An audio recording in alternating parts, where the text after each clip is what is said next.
ಉತ್ತರ ಕರ್ನಾಟಕ ನ್ಯೂಸ್ಗೆ ಸ್ವಾಗತ. ನಾನು ರಾಣಿಕೋಟೆ. ಸುಮಾರು ದಶಕದ ಕಾಲದಿಂದಲೂ ಈ ಕ್ಷೇತ್ರದ ಶಾಸಕರಾಗಿ, ಮಂತ್ರಿಗಳಾಗಿ, ಸಂಸದರಾಗಿ ಆಯ್ಕೆಯಾಗಿರುವ ಶಾಸಕ ಬಸವರಾಜ ರಾಯರೆಡ್ಡಿ ಅವರು ಯಾರಿಗೂ ಹಗುರವಾಗಿ ಮಾತನಾಡಿರುವುದಾಗಲಿ ದ್ವೇಷದ ರಾಜಕಾರಣ ಮಾಡಿಲ್ಲ. ಆದರೆ ಶಾಸಕರ ಬಗ್ಗೆ ಮಾಜಿ ಶಾಸಕ ಶಿವಶರಣಪ್ಪ ಗೌಡ ಪಾಟೀಲ್ ಸುಳ್ಳು ಆರೋಪ ಮಾಡುತ್ತಿರುವುದು ನಿಜಕ್ಕೂ ಖಂಡನೀಯವಾಗಿದೆ ಎಂದು ತಾಲೂಕು ಕಾಂಗ್ರೆಸ್ ಪಕ್ಷದ ವಕ್ತಾರ ಡಾಕ್ಟರ್ ಶಿವನಗೌಡ ದಾನರೆಡ್ಡಿ ಹೇಳಿದರು.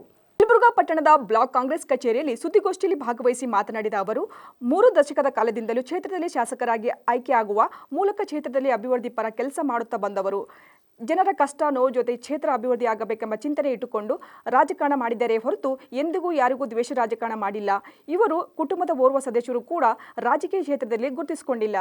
ಆದರೆ ಶಾಸಕ ಬಸವರಾಜ ರಾಯರೆಡ್ಡಿ ಅವರು ಸಹೋದರ ಬಗ್ಗೆ ಮಾಜಿ ಶಾಸಕರು ಹಗುರವಾಗಿ ಮಾತನಾಡಿದ್ದು ಅವರಿಗೆ ಶೋಭೆ ತರುವಂತದಲ್ಲ. ಅವರೊಬ್ಬ ಕ್ಷೇತ್ರದ ಹಿರಿಯ ಮಾಜಿ ಶಾಸಕರು ರಾಯರೆಡ್ಡಿ ಬಗ್ಗೆ ಇಲ್ಲಸಲ್ಲದ ಆರೋಪ ಮಾಡುತ್ತಿರುವುದು ಅವರ ಈ ರೀತಿಯ ಮಾತನಾಡಬಹುದಾಗಿತ್ತು. ಇದು ಖಂಡನೀಯ. ಇದರ ವಿರುದ್ಧ ಹೋರಾಟ ಮಾಡುವುದು ಜೆಡಿಎಸ್ನವರು. ಇದರ ಬಗ್ಗೆ ಈಗಾಗಲೇ ಅಧಿಕಾರಿಗಳು ಮಾಡಿದ್ದಾರೆ.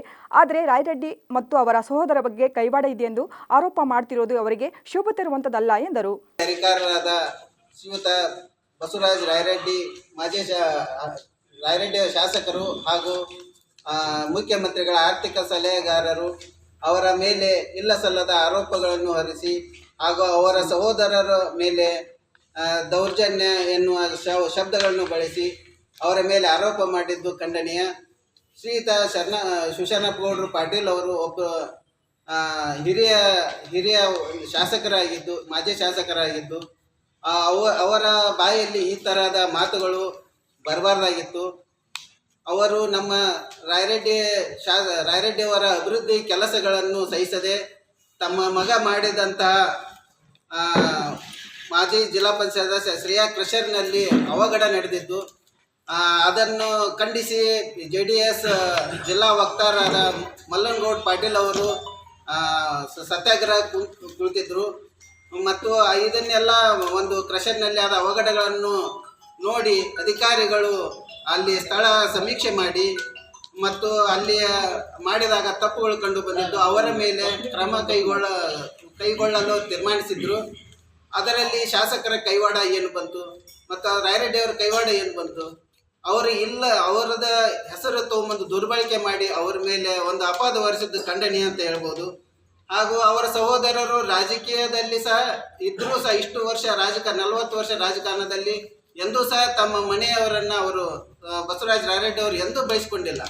ಅಂಥವರ ಮೇಲೆ ಎಲ್ಲ ತಾಲೂಕಿನಲ್ಲಿ ಗೊತ್ತು ಬಸವರಾಜ ರಾಯರೆಡ್ಡಿ ಅವರ ಸಹೋದರರು ಯಾವ ರೀತಿ, ಯಾವ ಗುಣದವರು, ಅವರ ಸ್ವಭಾವ ಎಲ್ಲ ಜನಕ್ಕೂ ಗೊತ್ತು. ಅಂಥವರ ಮೇಲೆ ಇಲ್ಲ ಸಲ್ಲದ ಆರೋಪ ಮಾಡಿ ದೌರ್ಜನ್ಯ ಮಾಡ್ತಾರನ್ನೋ ಒಂದು ಅಪವಾದ ಹೊರಿಸಿದ್ದು ಖಂಡನೀಯ ಅಂತ ಈ ಸಂದರ್ಭದಾಗ ಹೇಳಕ್ಕೆ ಇಚ್ಛಪಡ್ತೀನಿ.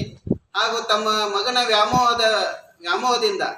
ಮಗನ ಮೇಲಿನ ವ್ಯಾಮೋಹದಿಂದ ಬೇರೆಯವರ ಮೇಲೆ ಕಲ್ಲು ಎಸೆಯುವುದು ಭಾಳ ದೊಡ್ಡ ತಪ್ಪು.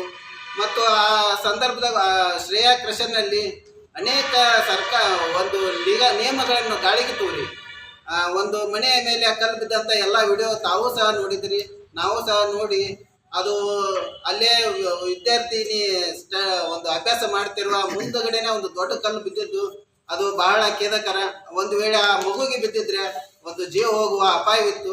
ಅದು ಸಣ್ಣ ಘಟನೆ ಅಂತ ಮಾಜಿ ಶಾಸಕರು ಸಮರ್ಥನೆ ಮಾಡಿಕೊಂಡಿದ್ದು ಅದು ದೊಡ್ಡ ತಪ್ಪಂತ ಈ ಸಂದರ್ಭದಾಗ ತಾಲೂಕು ಬ್ಲಾಕ್ ಕಾಂಗ್ರೆಸ್ ಯುವ ಘಟಕದ ಅಧ್ಯಕ್ಷ ಮಹಾಂತೇಶ್ ಗಾಣಿಗೇರ್, ರೇವಣಪ್ಪ ಸಂಗಟಿ ವಕ್ತಾರ್, ಸಂಗಮೇಶ್ ಗುತ್ತಿ, ಹಂಪಯ್ಯ ಸ್ವಾಮಿ ಹಿರೇಮಠ್ ಮಾತನಾಡಿ, ಕ್ಷೇತ್ರದ ಮಾಜಿ ಶಾಸಕರು ಬಸವರಾಜ ರಾಯರೆಡ್ಡಿಯವರ ವಿರುದ್ಧ ಇಲ್ಲಸಲ್ಲದ ಆರೋಪ ಮಾಡುತ್ತಿರುವುದು ಖಂಡನೀಯ. ಅವರ ಕೆಸರಿನಲ್ಲಿ ಅವಘಡ ನಡೆದಿದೆ.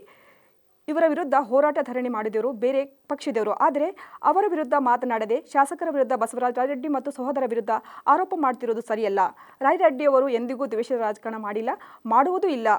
ಅವರಲ್ಲಿ ಬರೀ ಕ್ಷೇತ್ರದ ಅಭಿವೃದ್ಧಿ ಪರ ಕೆಲಸದ ಚಿಂತನೆ, ಬರೀ ಸುಳ್ಳು ಆರೋಪ ಮಾಡುತ್ತಿರುವುದು ಖಂಡನೀಯವಾಗಿದೆ ಎಂದರು. ಆ ಒಂದು ಕಂಪನಿಯಲ್ಲಿ ನಡೆಯತಕ್ಕಂಥ ಅವಘಡದಿಂದ ಭಾರತೀಯ ಜನತಾ ಪಕ್ಷ ಹಾಗೂ JDSನ ಇವತ್ತು ರಾಜ್ಯದಲ್ಲಿ ಅಥವಾ ದೇಶದಲ್ಲಿ ಅವರು ಸಂಯುಕ್ತವಾಗಿ ಆಡಳಿತ ನಡೆಸ್ತಕ್ಕಂಥದ್ದು ತಮ್ಮೆಲ್ಲರಿಗೂ ಗೊತ್ತಿರ್ತಕ್ಕಂಥ ವಿಚಾರ. ಆ ಒಂದು ಅವಘಡದಿಂದ ಪ್ರತಿಭಟನೆ ಮಾಡಿರ್ತಕ್ಕಂಥವರು JDS ಪಕ್ಷದವರು. ಅದಕ್ಕೆ ಸಹಾಯ ಮಾಡಿದವರು ಯಾರ್ಯಾರಿದ್ದಾರೋ ಗೊತ್ತಿಲ್ಲ, ಕಾಣದ ಕೈಯಿಂದ ಸಹಾಯ ಮಾಡಿರ್ಬೋದು. ಅವರು ಆ ಒಂದು ವ್ಯಕ್ತಿಯ ಮೇಲೆ, ಆ ಒಂದು ಪಕ್ಷದವರ ವಿರುದ್ಧ ಮಾತನಾಡದೆ ನಮ್ಮ ಪಕ್ಷದ ಮೇಲೆ ಹಾಗೂ ನಮ್ಮ ಶಾಸಕರ ಮೇಲೆ ಆರೋಪ ಮಾಡಿರ್ತಕ್ಕಂಥದ್ದು ಸತ್ಯಕ್ಕೆ ದೂರವಾಗಿರ್ತಕ್ಕಂಥ ಮಾತು. ಸನ್ಮಾನ್ಯ ಬಸವರಾಜ ರಾಯರೆಡ್ಡಿ ಅವರು 4 ದಶಕಗಳ ಕಾಲ ರಾಜಕೀಯದಲ್ಲಿ ಯಾವತ್ತೂ ಕೂಡ ದ್ವೇಷದ ರಾಜಕಾರಣ ಮಾಡ್ಕೊಂತ ಬಂದಿಲ್ಲ. ಆ ನಂತರ ಕುಟುಂಬ ರಾಜಕಾರಣ ಮಾಡಲು ಬಿಟ್ಟಿಲ್ಲ ನಮ್ಮ ಕುಟುಂಬದವರನ್ನು. ಇದು ಇಡೀ ಕ್ಷೇತ್ರದಾದ್ಯಂತ ಗೊತ್ತಿದೆ. ಸನ್ಮಾನ್ಯ ಶಿವಶಂಕರ ಪಾಟೀಲ್ ರವರ ಮಗ ಅರವಿಂದ್ ಗೌಡ್ ಪಾಟೀಲ್ ರವರ ಮೇಲೆ ನಮ್ಮ ಪಕ್ಷದವರೇ ಅವ್ರ ಮೇಲೆ ಅನೇಕ ರೀತಿಯ ಮುಖಂಡರು ನಾವು ಸಂಪರ್ಕದಲ್ಲಿ ವಿಚಾರ ಮಾಡಿದಾಗ ಅವ್ರ ಪಕ್ಷದಲ್ಲೇ ಅವ್ರ ಮೇಲೆ ದ್ವೇಷದ ಮನೋಭಾವನೆ ಇದೆ. ಅದನ್ನ ಅರ್ಥ ಮಾಡಿಕೊಂಡು ಅವರು ತಮ್ಮ ಪಕ್ಷದ ವಿರುದ್ಧ ಮಾತನಾಡದೇ ಇರಬಹುದು. ಆದ್ರೆ ಸನ್ಮಾನ್ಯ ರಾಯರೆಡ್ಡಿ ಅವರು ಹಾಗೂ ನಮ್ಮ ಕಾಂಗ್ರೆಸ್ ಪಕ್ಷದವರ ಮೇಲೆ ಆರೋಪ ಮಾಡಿರ್ತಕ್ಕಂಥದ್ದು ಹಾಗೂ ಅವರ ಸನ್ಮಾನ್ಯ ರಾಯರೆಡ್ಡಿ ಅವರ ಕುಟುಂಬದ ಮೇಲೆ, ಕುಟುಂಬದ ಸದಸ್ಯರ ಮೇಲೆ ಆರೋಪ ಮಾಡಿರ್ತಕ್ಕಂಥದ್ದು ಸತ್ಯಕ್ಕೆ ದೂರವಾಗಿರ್ತಕ್ಕಂಥ ಮಾತು ಅಂತ ಹೇಳಿ ಈ ಅಲೈನ್ಸ್ ಪಾರ್ಟಿ ಅದು. ಈಗ ಅವ್ರು ಅಲೈನ್ಸ್ ಕುಂತ್ ಮಾಡೋದು ಅವ್ರ ಬಗ್ಗೆ ನೀವು ಮಾತಾಡೋದಿಲ್ಲ. ಅವ್ರ ಬಗ್ಗೆ ಮಾತಾಡಬೇಕಾದ್ರೆ ಆಯ್ತು, ನೀವು ಎದಕ್ಕೆ ಈಗ ರಾಯರೆಡ್ಡಿ ಸಾಹೇಬ್ ಹೆಸರು ಎದಕ್ಕೆ ತಗೊಂಡ್ರಿ ಅಂತ ನಮ್ಮ ಕ್ವಶನ್. ಈಗ ಅಲೈನ್ಸ್ ಪಕ್ಷದ ಸ್ಟ್ರೈಕ್ ಮಾಡಿದ್ರ ಬಗ್ಗೆ ಒಂದು ಮಾತಾಡೋಲ್ರಿ. ಆ ಮಾಹಿತಿ ತಗೊಂಡೋಗಿ ಅಧಿಕಾರಿಗಳನ್ನು ಕರ್ಕೊಂಡು ಅಲ್ಲಿ ಭೇಟಿ ಮಾಡಿಸಿದವ್ರ ಬಗ್ಗೆ ಒಂದು ಪ್ರೆಸ್ ಮೀಟ್ ಅಲ್ಲಿ ಹೆಸರಿಲ್ಲ. ರಾಯರೆಡ್ಡಿ ಸಾಹೇಬ್ ಹೆಸರು ಎದಕ್ಕೆ. ಆಮೇಲೆ ನೀವು ನಮ್ಗಿಂತ ಪ್ರಬುದ್ಧರು 40 ವರ್ಷ ರಾಜಕಾರಣ ಮಾಡಿದ್ರು ರಾಯರೆಡ್ಡಿ ಸಾಹೇಬ್. ಈಗ ಒಂದು ಕುಟುಂಬದ ಬಗ್ಗೆ ಮಾತಾಡಿದ್ರೆ ಅವ್ರ ಕುಟುಂಬದವ್ರು ನೀವು ಎಲ್ಲಾದ್ರೂ ಒಂದು ವೇದಿಕೆ ನೋಡಿದ್ರೆ ಆ ಕಡೆ ಇಲ್ಲಿ ಒಂದು ನಮ್ಮ ಪಾರ್ಟಿ ಇದು ಬರಲ್ಲ. ನೀವು ಹೆಂಗ ಕುಟುಂಬದ ಬಗ್ಗೆ ಮಾತಾಡ್ತೀರಿ? ಆರೋಪಗಳನ್ನ ಮಾಡಬೇಕು, ಮಾಡ್ರಿ. ಯಾಕಂದ್ರೆ ಇದು ನಾವು ಸಾರ್ವಜನಿಕ ಜೀವನದಲ್ಲಿ ಇದ್ದೀವಿ. ಆದ್ರೆ ಒಬ್ರು ಕುಟುಂಬ ಹೇಳ್ಕೊಂಡ್ ಬರ್ತೀರಲ್ಲ. ಆಮೇಲೆ ಸರ್ ಕೇಳಿದ್ರು ಅಂತೇಕಂತ ಹೇಳೋದು ಬೇಡ. ಈಗ ಆರೋಪ ಮಾಡಿದಾರಲ್ರಿ, ಅವರು ಆರೋಪ ಮಾಡಿದವರಿಗೆ ಅಟ್ರಾಸಿಟಿ ಮಾಡಿಸಿದ್ದಾರೆ, ಇವರ ಮಾಡಿಸ್ಯಾರ ಅಂತ ಯಾರು ಹೇಳ್ಯಾರ? ದಾಖಲೆ ಇರ್ಬೇಕಲ್ರಿ. ಆರೋಪಗಳ ನಾನು ನಿಮ್ಮ ಮೇಲೆ ಮಾಡ್ಬಿಡ್ತೀನಿ. ಈಗ ಅದಕ್ಕೆ ಉತ್ತರ ಕೊಡ್ಬೇಕಲ್ಲ, ದಾಖಲೆ ಸಮೇತ ಬೇರೆ ಮಾಡಿಸ್ರಿ ಸರ್. ನಾನು ಏನ ಹೇಳಕಂತೀವಿ, ದಾಖಲೆ ಕೊಡ್ಲಿ ಸರ್, ಕರೆಕ್ಟ್. ಈಗ ನೋಡ್ರಿ, ಅವ್ರು ಹೇಳ್ಬಿಟ್ರು ಕುಟುಂಬ ರಾಜಕಾರಣ. ನೀವು ನಾನು ಯಾರು ಈ ಕಡೆ ಇಡೀ ನೀವು ಕ್ಷೇತ್ರ ಅದ ಅಂತ ಹೇಳಿ ಒಬ್ಬ ವ್ಯಕ್ತಿ ಅವ್ರ ಮನ್ಯಾಗ ರಾಜಕಾರಣದಾಗ ಕಂಡನ ಅಂತಂದ್ರ ಅವ್ರು ಹೇಳಿದಾರೆ ಒಬ್ಬರು ಕರ್ಕೊಂಬರ ಇಲ್ಲ. ಈಗ ಅದು ಆರೋಪ. ಈ ಸಂದರ್ಭದಲ್ಲಿ ಪಕ್ಷದ ಮುಖಂಡರಾದ ಶರಣಪ್ಪ ಗಾಂಜಿ, ಮಾನಪ್ಪ ಪೂಜಾರ್, ಸಿದ್ದು ಹಿರೇಮಠ್, ಶರಣಗೌಡ ಪಾಟೀಲ್, ನಿಂಗಪ್ಪ ಕಮ್ತರ್, ತಿಪ್ಪಣ್ಣ ಹಡಗಲಿ ಸೇರಿದಂತೆ ಕಾಂಗ್ರೆಸ್ ಮುಖಂಡರು ಭಾಗವಹಿಸಿದರು.